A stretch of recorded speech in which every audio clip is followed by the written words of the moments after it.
Olá, bem-vindos ao nosso quarto episódio do Papo Inclusivo.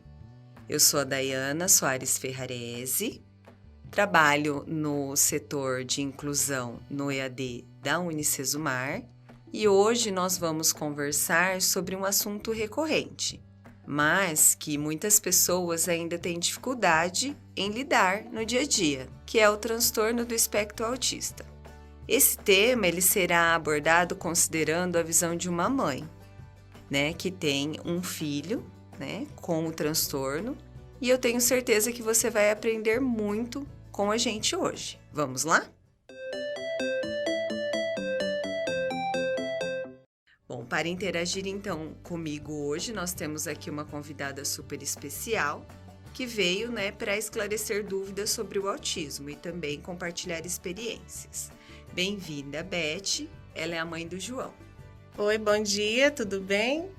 É um prazer imenso estar aqui com vocês. Espero que eu possa contribuir para o que vocês precisarem em relação ao espectro autista. Muito obrigada, tá, Beth? Bom, nós pesquisamos um pouco sobre o assunto, E assim, encontrei alguns números impressionantes divulgados pela Organização Mundial de Saúde, a OMS. Eles estimam que há 70 milhões de pessoas com autismo em todo o mundo, sendo 2 milhões somente no Brasil. Então, para a gente esclarecer um pouquinho sobre o que é o espectro autista, ele é uma síndrome comportamental. O indivíduo ele pode apresentar dificuldade de interação social, déficit de comunicação social, tanto a quantitativa quanto a qualitativa, e padrões repetitivos, interesses restritos. É complexo o resultado de variações genéticas simultâneas e fatores ambientais. Pode ser classificado em três graus: leve, moderado e severo. O diagnóstico pode acontecer com a percepção de padrões de comportamento. O TEA é um grupo heterogêneo. Os pacientes devem passar por uma avaliação individualizada para propor o melhor acompanhamento para o caso. Uma vez identificados sinais de autismo, a intervenção é fundamental para a aquisição dos repertórios de comunicação, socialização, autonomia, desenvolvimento motor, que são fundamentais para o desenvolvimento da criança. Bom, Beth, você tem um filho de 4 anos, o João. Você já conhecia algo sobre o autismo antes do seu filho ser diagnosticado? A partir de qual momento vocês identificaram que algo estava em comum no seu desenvolvimento? Como foi o diagnóstico e o processo da família, lidar com tudo isso, com a notícia? Como ocorreu tudo isso? Então vamos por partes. O João é meu terceiro filho, então foi tudo muito diferente. Foi uma gravidez diferente, não sei se tem a ver com o autismo, mas foi uma gravidez super diferente das outras.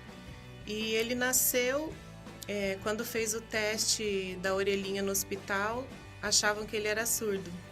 Ele não respondia aos estímulos que era feito para ele. Mas passou, a gente não percebeu nada até então. E quando ele era bebê, ele não olhava nos olhos, a gente percebia que, diferente dos outros filhos, ele não gostava muito de ficar no colo, mas a gente nunca tinha ouvido falar de autismo, E aí, quando ele estava com uns 8 meses, mais ou menos, 8 meses, a gente começou a perceber algumas coisas diferentes nele. Ele só brincava com tampinha de potinho, ele não se interessava por brinquedo, você dava um brinquedo, ele se interessava mais pela caixa de papelão do que pelo próprio brinquedo. E aí nós estávamos estudando na igreja, porque a gente dá aula para as crianças, e estudando sobre autismo, e aí eu comecei a perceber algumas características nele. Levei no pediatra e foi uma luta. Eu não queria acreditar que podia ser, mas também eu pensava quanto antes entrar com uma intervenção precoce, se ele tiver algo, vai ser muito bom. E as pessoas me falavam, não, você está procurando pelo em ovo, não tem nada. E a gente foi porque a gente via que algo estava diferente.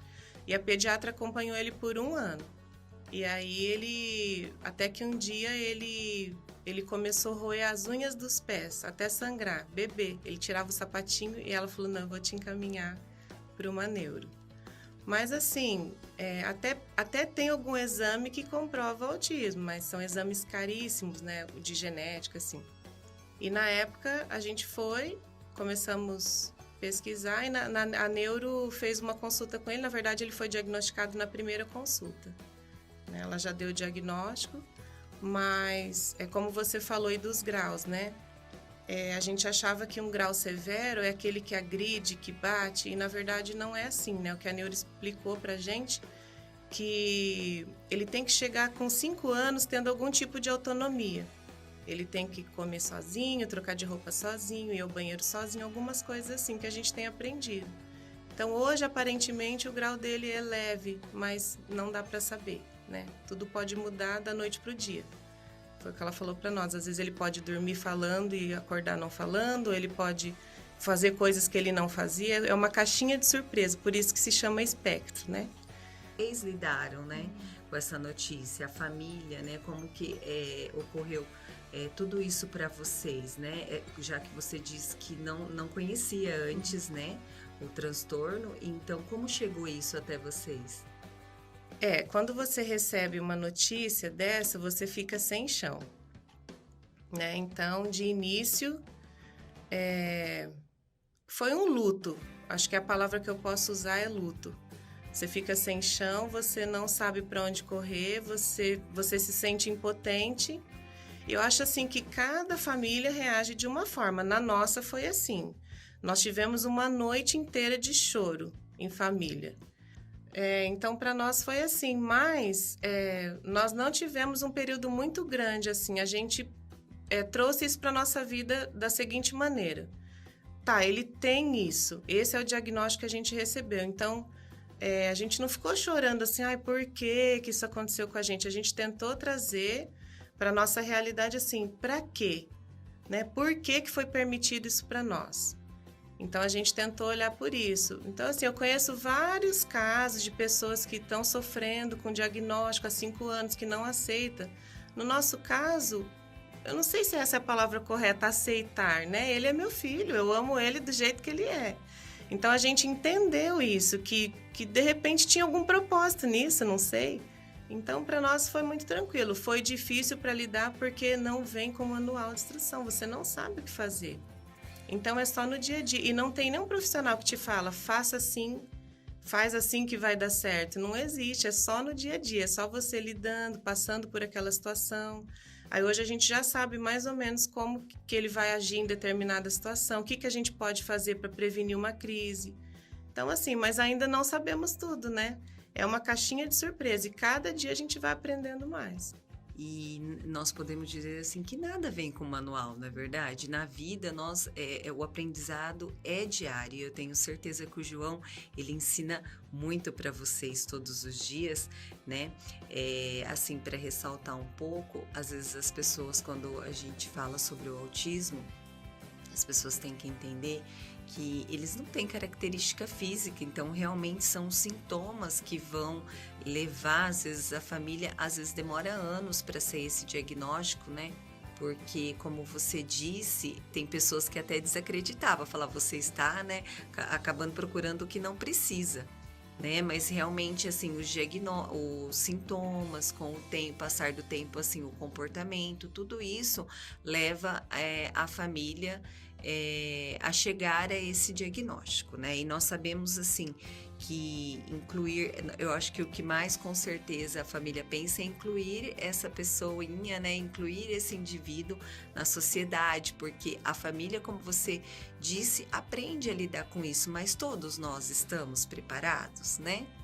Então, muitas vezes nós não estamos tão preparados, né? A sociedade não está, apesar de, com o tempo, nós sabemos que a evolução, assim, da inclusão social passou por muitas barreiras, né? Hoje, se for ver, nós evoluímos muito nesse assunto, porém temos ainda tanto a caminhar, Sabemos também que existem assim profissionais que têm um papel indispensável, né, e altamente assim relevante para o desenvolvimento intelectual, social, afetivo, corporal da criança autista, né?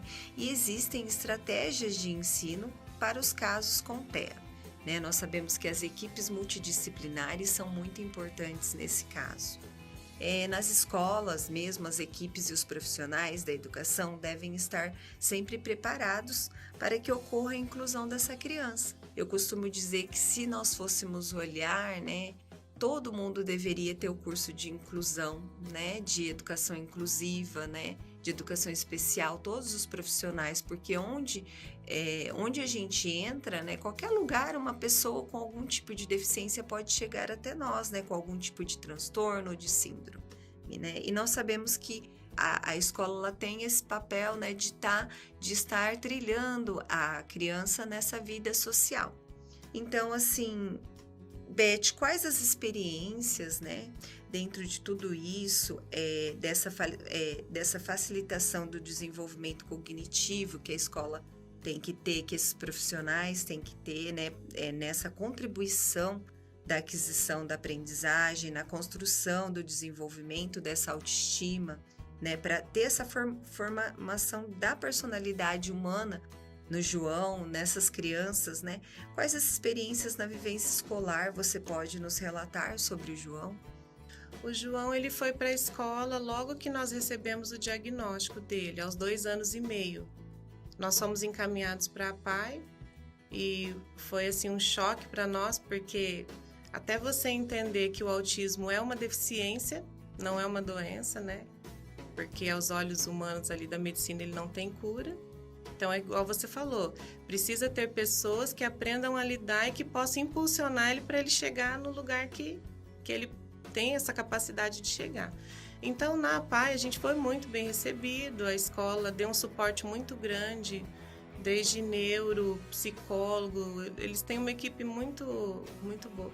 E foi o que passaram assim para nós, não se preocupe, nós vamos trabalhar com o João um período e quando for para ele ir para a escola regular, nós vamos encaminhar vocês. Então, assim, eu fiquei super tranquila. Eu creio que logo ele vai para uma escola regular. E aí eu acho que a gente vai sentir de verdade como que vai ser, porque hoje eu tenho lá uma equipe que entende ele, né? Então, hoje eu não sei, quando ele for para uma escola regular, se a gente vai encontrar profissionais capacitados, né? Assim, para atender a nossa expectativa como pai, né? Não que as pessoas não tenham capacidade. Isso eu só vou poder te falar quando realmente ele for para uma escola regular, como que ele vai agir. A tendência da gente como pais é querer super proteger, é colocar numa bolha, e a gente sabe que a vida não é assim. Ele vai passar por diversas questões que ele vai ter que aprender a lidar, né? Então, a gente também não pode jogar isso nas costas de um profissional. Porque o professor... Eu acho que é um conjunto. É tudo um conjunto. É a família trabalhando junto com os professores, com a escola. Situações ele vai passar, acho que para o resto da vida vai passar, né, dificuldades. Mas eu vejo isso, os professores buscando cada dia mais conhecer o que é o autismo. É uma coisa que você não conhece num dia, você não conhece lendo um material, eu acho que você conhece convivendo. E a inclusão, para mim, é isso, é o amor, mesmo que você não saiba direito, mas falar assim, olha, eu tô aqui, eu vou dar a mão para você, eu vou te ajudar, a gente vai aprender junto, né? Eu acho que não vem assim com um manual, né? Vamos fazer assim que vai dar certo, porque nenhum autista é igual ao outro. Você pode pegar 10, colocar assim numa fileirinha, um vai ser diferente do outro, cada um vem com as suas qualidades, com as suas especialidades, digamos assim. Então eu vejo isso, que é o amor, no final de tudo é o amor do professor em querer ensinar algo, que eu acho que quem está na profissão dessa é porque ama, né, as crianças. Então, independente se ela tem uma deficiência ou não, é o amor. Eu acho que no final de tudo vai dar certo. E nem nós somos todos iguais, nós somos tão singulares, né, dentro das nossas particularidades, né, Beth? E eu acredito, assim, que até nesse momento escolar, na parte, cada um aprende de uma forma, né? Até quem de repente não tenha um transtorno ou alguma deficiência, né? Nós temos um jeito tão particular de aprender, né? Cada um com o seu jeito, né? Então eu tenho certeza que ele vai estar bem preparado e eu espero que essas expectativas que você tem sejam todas, né? Que ele passe muito bem por tudo isso. Eu acho que a escola também evoluiu nessa parte, né? O meio pedagógico, né? Os professores, eles vêm se capacitando, eles vêm, né, tentando para atender realmente esse aluno de inclusão. Nós sabemos também que você participa de algumas associações aqui em Maringá, né? E uma delas é a Associação Maringaense dos Autistas, né? Que é a AMA, né? Desde 92, a AMA ela presta atendimento às pessoas, né, com autismo, oferecendo às famílias, né, instrumento para a convivência no lar e na sociedade, né, que é fundamental para o desenvolvimento da potencialidade deles, né? Mas eu pergunto, e os pais, Beth? Eles também, né, vocês enquanto pais de autistas, vocês precisam de ajuda? Muito. Precisamos sim. Na verdade, a estatística de pais que se separam quando recebem um diagnóstico de um filho é muito grande. Então, eu creio assim que você precisa sim se fortalecer em todas as áreas, procurar todo tipo de ajuda. Eu creio que ajuda espiritual, ajuda profissional, tudo é válido. Porque se você não estiver forte, você é uma mãe que às vezes não aceitou esse diagnóstico e você entra numa depressão, quem vai cuidar do seu filho? Quem vai cuidar de você? Então eu vejo assim, não que a gente tem que ser forte o tempo todo, não é isso. Mas nos seus momentos de fraqueza e dificuldade, você ter um lugar para onde correr. Você ter uma equipe, um grupo, né? Eu sempre falo isso, a gente tenta caminhar junto ali, aproximar dos pais, porque um dia que um tá mais forte, ele ampara o outro. Às vezes uma conversa que você tem, uma ligação, um atendimento, você sai de lá mais leve e acreditando assim, vai dar certo, vamos embora para mais um dia, mais uma semana, mais um mês. Então eu vejo que é muito válido, sim, os pais precisam muito de apoio, nem sempre a gente está super forte, como todo ser humano, né? Temos nossos momentos de dificuldade e eu creio que a gente precisa ter um lugar para se apoiar e para não desistir, porque tem hora que passa assim na cabeça de você não desistir do filho, mas assim, que a luta tá grande, que tá difícil, então você precisa de um apoio sim. Eu acho super válido. Nós somos tão frágeis, né? E então é importante realmente, eu acredito, esse apoio simultâneo, né, um do outro, né? E de repente, quando os dois não estão bem, como você disse, ajuda espiritual, né? Tem tantos, né? Então essas associações com certeza devem fazer um ótimo trabalho, né, com as famílias. Nós sabemos que existem várias características, né, de acordo com o nível, né, de autismo, né? Como você falou, nós somos indivíduos diferentes, como nós também somos, né? Qual a dica, né, que de repente você daria um conselho para tornar essa interação ou esse contato o melhor possível, né? De repente para uma família que está iniciando essa jornada, né, que está escutando você e acabou de receber esse diagnóstico, ou um profissional que tem de repente um aluno, né, que trabalha com algum aluno e para ele também é uma novidade. Você tem algum conselho, você tem alguma coisa para colocar para a gente, para ajudar, de repente, essa pessoa que está te escutando a lidar melhor com um autista? Olha, se eu posso, eu vou dar um conselho que eu gostaria que fizessem assim com o meu filho, eu acho que é válido para todos, né? Trate ele como uma pessoa, não olhe ele como um doente, ou como um coitadinho, ou como um deficiente. Trate ele como uma pessoa. Então, o respeito, eu acho que vem em primeiro lugar. Então, se você respeita, você vai achar uma forma de se comunicar. Às vezes, você vai, ou um professor, né, que tem um aluno que não olha nos olhos. Você não precisa forçar. Ele vai te amar pelo jeito que você é e pelo jeito que você vai tratar ele. Tenta fazer um vínculo, né? Tenta ter uma ligação ali. Não é do dia para a noite. Então, um conselho é isso, tenta tratar ele, digamos assim, o mais normal possível. e dentro das dificuldades dele você tentar ajudar. Então, assim, é um aluno ou uma criança que não gosta muito de contato. Então, não faça nada forçado, vai com amor, conversa. Por mais que ele não seja verbal, ele te escuta, ele entende tudo. Então, assim, procurar cuidar o que fala. Quando você for falar não se dirija ao pai, se dirija à criança, ela entende você. Mesmo que às vezes ela não vai te responder. E se ela não responder, o pai vai responder por ela. Mas assim, se dirija a ela como um indivíduo, trate ela com importância. Eu acho que isso é a chave. Eu acho que quando ela se sente importante, ela se abre para você. E é aquilo, né? De repente, a gente se colocar no lugar do outro, né? E ver, pera lá, vou tentar entender melhor essa pessoa, vou tentar entender melhor essa criança, né? Para mim poder lidar. Porque se nós fizéssemos isso com todo mundo, né? Não existiriam brigas, né?